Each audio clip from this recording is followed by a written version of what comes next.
আমি শুনলাম আমার ছোট ভাইয়ের বাবার এই সমস্যা আর কি। তা আমি আপনার এখানকার তো ট্রিটমেন্ট দিচ্ছি বাবাকে 2 মাস ধরে। তা বাবার একটু উন্নতি আলহামদুলিল্লাহ। আমার বাবার খাদ্যনালীতে টিউমার হয়ে ওটাতে ক্যান্সার হয়েছে। পায়খানা শক্ত হয় না নরম হয়? এখন একটু শক্তই হয়েছে। পারভেজ, জি। বয়স 52। জি। ঠিকানা? ঠিকানা সৈয়দপুর। কি সমস্যা একটু? আমার বাবার খাদ্যনালীতে টিউমার হয়ে ওটাতে ক্যান্সার হয়েছে। খাদ্যনালীতে টিউমার হয়ে ক্যান্সার হয়েছে, রিপোর্টগুলা? সম্মানিত দর্শক, সালামুন আলাইকুম। আমি ডাক্তার মোহাম্মদ আব্দুল লতিফ সিরাজি, ঢাকা হোমিও ক্লিনিক, রাজশাহী। যে আজকে আপনাদের সামনে উপস্থিত হয়েছে একজন ক্যান্সার রোগী নিয়ে, খাদ্যনালীতে ক্যান্সার। এই যে অনেক রিপোর্ট যদিও আমি আগে দেখেছি, ভিডিও বড় হবে, এই জন্য আমি সম্পূর্ণ জাস্ট খালি আপনাদেরকে একটু। স্কোমাস সেল কার্সিনোমা গ্রেড 3 আছে, এটা হলো বায়োপসি রিপোর্ট। দর্শকদের উদ্দেশ্যে শুধু রিপোর্টটা একটু করলাম। এটা দেখেছেন কোথায়? রংপুর। Rangpur liver পরিপাকতন্ত্র medicine, Nur Islam. এটা হলো কি ক্যান্সার বিশেষজ্ঞ ডক্টর সরকার মোহাম্মদ তানভীর, হ্যাঁ, রংপুর। ওকে, আর কি রিপোর্ট আছে? ওই এক্সরে, তারপরে আছে না, ওটা থাকে। তা আপনি আসলেন কিভাবে আমার কাছে একটু বলেন। আমার বড় ভাই নিয়ে আসছে। জি, আপনার পরিচয়টা দিন। আমার নাম মোহাম্মদ রনি। রনি খান। জি, রনি খান, ঠিকানা সৈয়দপুর, নীলফামারী ডিস্ট্রিক্ট। তো আমি শুনলাম আমার ছোট ভাইয়ের বাবার এই সমস্যা আর কি। তা আমি আপনার এখানকার তো ট্রিটমেন্ট দিচ্ছি বাবাকে 2 মাস ধরে। তা বাবার একটু উন্নতি আলহামদুলিল্লাহ। তো সম্মানিত দর্শক, ইনার বাবার ট্রিটমেন্ট আমার কাছে আজকে কয় মাস ধরে নিচ্ছেন? 2 মাস। 2 মাস ধরে ইনার বাবার ক্যান্সারের ট্রিটমেন্ট আমার কাছে নিচ্ছেন। সেটা হলো, আপনি যদি একটু বলেন আপনার বাবার কি হয়েছে। আমার বাবার গলার মধ্যে টিউমার হয়, সেটা অপারেশন করার পরে ক্যান্সার ধরা। আচ্ছা, সম্মানিত দর্শক, ইনার বাবা প্রথমে গলায় টিউমার ধরা পড়ে, সেটা অপারেশন করা হয়। অপারেশন করার কতদিন পরে ক্যান্সার ধরা পড়ে? এটা হচ্ছে 14 দিন পর। অপারেশন করার পর সাথে সাথে তারা বায়োপসি করার জন্য পাঠিয়ে দিয়েছে। রিপোর্ট আসার পরে ধরা পড়লো যে ক্যান্সার। অপারেশন করার পর সেটা বায়োপসি করা হয়, বায়োপসি করার পর সেখানে আবার ক্যান্সার ধরা পড়ে।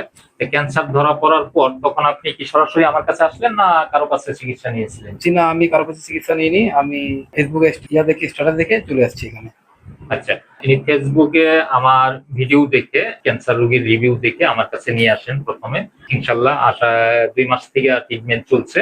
তো 2 মাস থেকে ট্রিটমেন্টে ওনার বাবা প্রথম অবস্থায় খাইতে পারতেন না, কি খাওয়া বন্ধ হয়েছে? জি, খাওয়া বন্ধ হয়ে গেছিল স্যার। রিপোর্ট ক্যান্সার ধরার পরে প্রায় 15-20 দিন পর খাওয়া দাওয়া একবারে বন্ধ হয়ে গিয়েছিল। পরে আপনার ওষুধ খাওয়াই ইনশাআল্লাহ আলহামদুলিল্লাহ এখন খাচ্ছি। খাওয়া বন্ধ হয়েছিল এবং শ্বাসকষ্ট, শ্বাস প্রশ্বাসের সমস্যা ছিল। জি স্যার। তো সম্মানিত দর্শক, শ্বাসকষ্ট ছিল এবং আমি যেটা প্রথম যখন দেখছি, ওই যে করাত দিয়ে যখন গাছ কাটলে একটা শব্দ হয়, শাঁসা, ঠিক এরকম শব্দ ছিল না? জি, শাঁসা শব্দ ছিল। মাঝে মাঝে শাঁসা এবং বাঁশির মতো শব্দ, জি জি, বাঁশির মতো শব্দ। গলার আওয়াজ এরকম ছিল। তো আলহামদুলিল্লাহ এখন কি ওই শব্দ আছে? জি না, শাঁসা শব্দটা নাই, তবে শ্বাসকষ্ট একটু সামান্য আছে আর কি। শ্বাসকষ্ট একটু সামান্য আছে। আর ওই যে খাইতে পারতো না বা খাওয়া আটকে যাইতো, এটা তো নাই? জি না, আলহামদুলিল্লাহ ওটা নাই, এখন খাইতে পারে। আচ্ছা, আপনি আপনাকে বলছিলাম টেস্ট করলেন না কেন? না, আপনি তো স্যার বলেছিলেন 3 মাস পর টেস্ট করবেন, আর 1 মাস বাকি আছে। জি, আরো 1 মাস বাকি আছে। 3 মাস পরে আপনি আবার একটা টেস্ট করবেন। আপনি আবার এই যে ইনাদেরকে নিয়ে আসছেন, তা আপনি একটু বলেন যে আপনার বাবার কি সমস্যা। আমার বাবা ওই খাদ্যনালীতে আর খাবার যায় না ভিতরে। লিকুইড জিনিস খালি সুজি খাইতে পারে, তাছাড়া ভাত গুলাই খাইতে পারে, তাছাড়া আর কোনো শক্ত জিনিস খাইতে পারে না। এটাই ওনার মেইন প্রবলেম। আচ্ছা, সম্মানিত দর্শক, ইনি আমার পুরাতন রোগী। ইনি ভালো হওয়ার পর বা ভালোর পথে যাওয়ার পর এনার পাশে সৈয়দপুর বাসা না? জি, সৈয়দপুর নীলফামারী। সৈয়দপুর নীলফামারী। আচ্ছা, নিয়ে আসছেন খাদ্যনালী ক্যান্সার। লিকুইড খাইতে পারে? জি। আচ্ছা, লিকুইডটা খাইতে পারতেছে, শক্ত কোনো কিছু খাইতে পারতেছে না। তো বাবাকে নিয়ে আসতে পারে নাই, মানে বমি হয় না? আচ্ছা, এগুলা দেখানো হয়েছে। রংপুর মেডিকেলে ডাক্তার সার্জারি করতে বলছে না, অপারেশন করতে বলছে।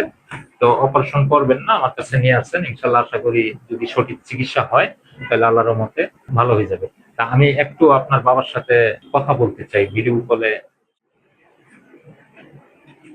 সালামুন আলাইকুম। জি, আপনার কি সমস্যা হয় আমাকে একটু বলেন।